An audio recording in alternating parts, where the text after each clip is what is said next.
Il existe une poudre qui coûte moins de 1 $ la livre et qui fait pousser n'importe quel jardin 3 fois plus vite que les engrais commerciaux. Des civilisations antiques ont bâti des empires en nourrissant des millions de personnes avec, et l'armée romaine en a transporté des sacs à travers 3 continents. Des tribus indigènes en ont enrichi leurs champs de maïs pendant plus de 9000 ans. En 1941, le gouvernement des États-Unis a publié la preuve de son efficacité, exposant chaque formule, chaque proportion et chaque méthode d'application dans un bulletin public. Puis l'industrie des engrais a explosé, devenant une machine de 220 milliards de dollars. Et ce bulletin a disparu des étagères, des salles de classe et de la mémoire. Ils n'ont pas cessé de le recommander parce qu'il échouait. Ils ont cessé parce qu'il fonctionnait trop bien. Une poudre que l'on peut fabriquer à partir d'un feu de camp ne peut pas être brevetée. Et ce qui ne peut pas être breveté ne peut pas générer de revenus trimestriels. C'est l'histoire du miracle à 1 $ que les géants des engrais ont enterré dans votre jardin. Nous sommes en 1941. Un pédologue du département de l'agriculture des États-Unis, nommé Firman Bear, est assis dans un laboratoire de recherche gouvernementale dans le New Jersey. Il a passé 11 ans à étudier une question qui le tient éveillé la nuit. Pourquoi certaines fermes produisent-elles 2 fois la récolte de leurs voisins en utilisant la moitié moins d'engrais commerciaux? Il prélève des échantillons de sol dans plus de 300 fermes à travers 14 États et analyse chaque échantillon pour sa teneur en minéraux, son niveau d'acidité et sa densité microbienne. Et la réponse choque tout l'établissement agricole.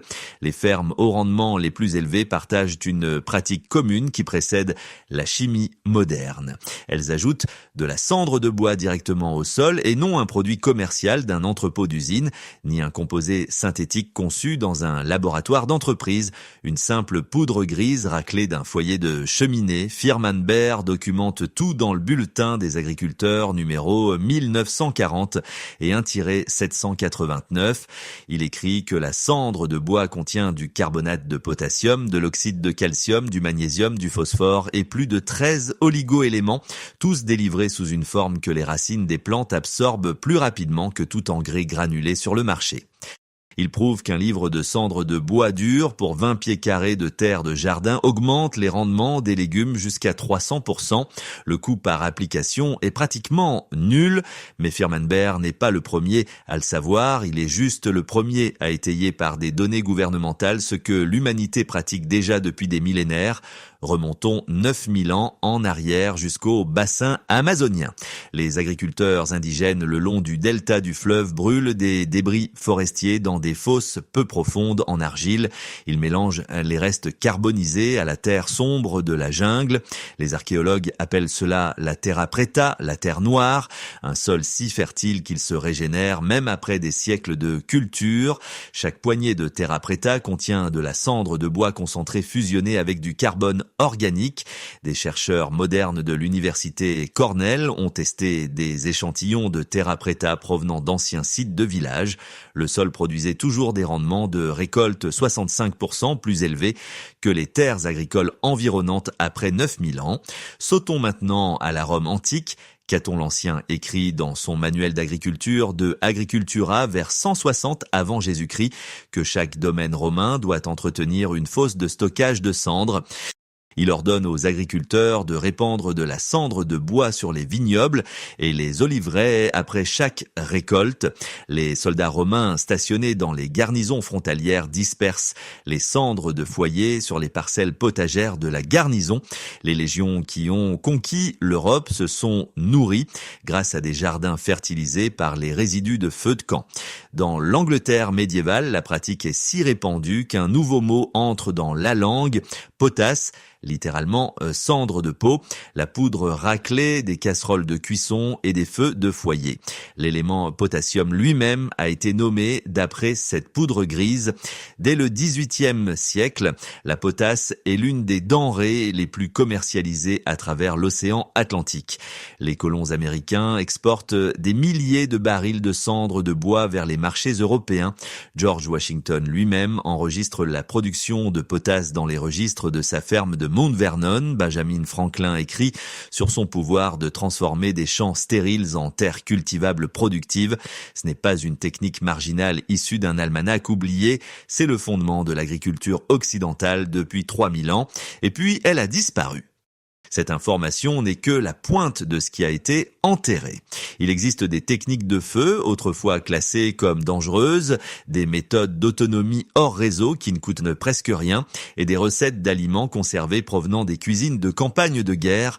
Il existe des conceptions d'abris d'urgence utilisant des matériaux de récupération et des méthodes naturelles de purification de l'eau perfectionnées au fil des siècles.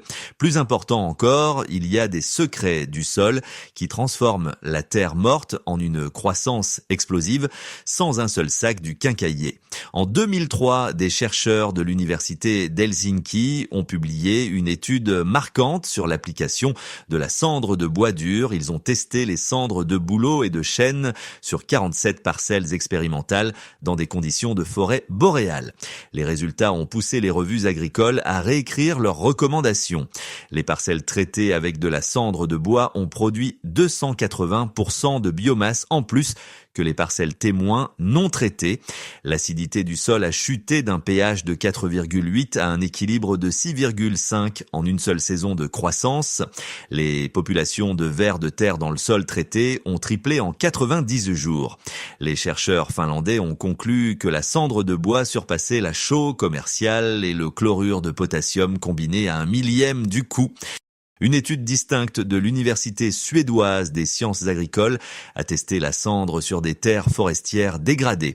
En 2 ans, les parcelles traitées ont montré une pénétration racinaire 53% plus profonde que le sol non traité. Les réseaux mycorhiziens ont augmenté de plus de 400% dans le sol enrichi en cendres. La toile souterraine de champignons bénéfiques qui apporte directement les nutriments aux racines des plantes a explosé en densité. En 2016, une équipe de recherche de l'Université d'État de Washington a mené des essais contrôlés en serre. Ils ont appliqué de la cendre de bois à raison de 5 tonnes par hectare sur un sol argileux acide. Les plants de tomates dans les lits traités ont poussé 41% plus haut en 8 semaines. Les jeunes plants de poivrons ont produit des fruits 17 jours plus tôt que le groupe témoin traité avec des engrais commerciaux. L'efficacité d'absorption du potassium était 68% plus élevée que celle du chlorure de potassium synthétique et le taux d'absorption du magnésium a doublé par rapport au sulfate de magnésium acheté en magasin. Chaque métrique a favorisé la poudre de feu de camp par rapport aux produits d'usine. Les chiffres ne suggèrent pas seulement que la cendre de bois fonctionne, ils hurlent que l'alternative commerciale n'a jamais été nécessaire. L'industrie mondiale des engrais génère 220 milliards de dollars de revenus annuels. Ce chiffre repose sur une hypothèse cruciale, que vous croyez qu'un sol sain nécessite des produits que seule elle peut fabriquer. Scotts Miracle-Gro, à elle seule, a déclaré plus de 4 milliards de dollars de revenus au cours du dernier exercice fiscal en vendant des amendements pour le sol de jardin. Leur gamme de produits phares contient du chlorure de potassium synthétique, un produit chimique raffiné en usine qui leur coûte des centimes par livre à produire. Ils vous le vendent 8 $ le sac dans chaque jardinerie. La cendre de bois contient le même potassium sous une forme de carbonate naturellement tamponné que les plantes absorbent plus efficacement. La différence est que la cendre de bois provient de votre foyer et ne vous coûte absolument rien. Vous ne pouvez pas breveter la cendre de bois, vous ne pouvez pas marquer les résidus de feu de camp avec une étiquette de formule propriétaire sur un sac en plastique. Vous ne pouvez pas créer un modèle d'abonnement autour de quelque chose que chaque foyer avec une cheminée produit comme déchet et ce qui ne peut pas être monétisé, ne peut pas être autorisé à devenir une connaissance commune. En 1947, seulement 6 ans après que Firmenber ait publié son important bulletin gouvernemental, l'industrie américaine des engrais a formé son premier grand lobby commercial. Le Fertilizer Institute a ouvert des bureaux à Washington et a commencé à dépenser des millions pour influencer la politique agricole. Dès 1952, les agents de vulgarisation à travers le pays ont discrètement cessé de recommander les cendres de bois dans leurs brochures de gestion des sols. Les départements d'agriculture universitaires qui publiaient autrefois des recherches dites sur les amendements naturels du sol ont commencé à recevoir des subventions d'entreprises de fabricants d'engrais chimiques. Le programme d'études a changé en une génération universitaire. Les étudiants qui sont entrés dans les programmes d'agriculture dans les années 1960 ont appris les proportions d'azote, de phosphore et de potassium synthétique comme un évangile. La cendre de bois a été reclassée dans la littérature industrielle comme un déchet à composition imprévisible. La même poudre qui a construit les vignobles romains et nourri les colonies américaines a été réduite à un problème d'élimination dans les directives officielles. L'entreprise Scotts a déposé son premier brevet majeur pour l'entretien des pelouses des consommateurs en 1958. Dans les années 1970, elle a dominé le marché des jardins de banlieue avec des produits conçus pour être rachetés à chaque saison de croissance. Leur modèle commercial entier exige des clients réguliers qui croient que des plantes saines ont besoin d'apports d'usine. Un propriétaire qui découvre que les cendres de cheminée font pousser les tomates 300% plus vite est un client perdu de façon permanente. Multipliez cela par 60 millions de foyers avec cheminée rien qu'aux États-Unis. Ce n'est pas un risque de marché. C'est une menace existentielle pour le rapport trimestriel sur les bénéfices. La réponse de l'industrie fut élégante dans sa cruauté. Ils ont financé des études qui mettaient l'accent sur les risques d'alcalinité des cendres de bois sans mentionner les méthodes de test simples qui éliminent le problème. Ils ont publié des avertissements aux consommateurs concernant la contamination par les métaux lourds des cendres, citant des données provenant d'incinérateurs industriels brûlant des débris de construction peints et non du bois de chauffage propre. Ils ont confondu le public en amalgamant les cendres de charbon, qui sont réellement toxiques, avec les cendres de bois dur que les civilisations utilisent en toute sécurité depuis 9000 ans. Le résultat est une population qui jette l'engrais gratuit le plus efficace sur Terre parce qu'une entreprise leur a dit que c'était des ordures. Chaque sac de Miracle Gros que vous emportez de ce magasin est un sac qu'ils ont fabriqué à partir de minéraux qui existaient déjà dans le bois que vous avez brûlé l'hiver dernier. Ils prennent ce que la nature fournit gratuitement, le traitent dans une usine chimique, l'emballent dans du plastique, l'expédient à travers le pays dans des camions diesel et vous le revendent avec une marge de 4000%. Toute la chaîne d'approvisionnement existe parce que vous avez oublié ce que votre grand-mère savait déjà. Maintenant, voici ce que vous faites à la place. Utilisez uniquement des cendres de bois dur de chêne, d'érable, de caria, de bouleau ou de bois de fruits comme le pommier et le cerisier. N'utilisez jamais de cendres provenant de bois traités sous pression, de bois peint, de contreplaqué ou de tout produit de bois manufacturé. N'utilisez jamais de cendres de briquettes de charbon de bois qui contiennent des liants chimiques et des résidus de liquide allume-feu. Les cendres de bois dur propre provenant de votre cheminée ou de feu de camp sont le seul matériau dont vous avez besoin. Laissez les cendres refroidir complètement dans un seau en métal pendant au moins 48 heures avant de les manipuler. Testez d'abord l'acidité de votre terre de jardin à l'aide d'un simple kit de test de pH que vous trouverez dans n'importe quel magasin de jardinage pour moins de 10 $. Si le pH de votre sol est inférieur à 6,5, la cendre de bois est exactement ce dont votre jardin a désespérément besoin. Appliquez la cendre de bois à raison d'environ 5 livres pour 100 pieds carrés de lit de jardin. Étalez-la uniformément sur la surface du sol à l'aide d'un râteau à main ou d'une pelle de jardin au début du printemps avant la plantation. Incorporez la cendre dans les 3 à 4 premiers pouces de la terre de surface à l'aide d'une houe ou d'une fourche à bêcher.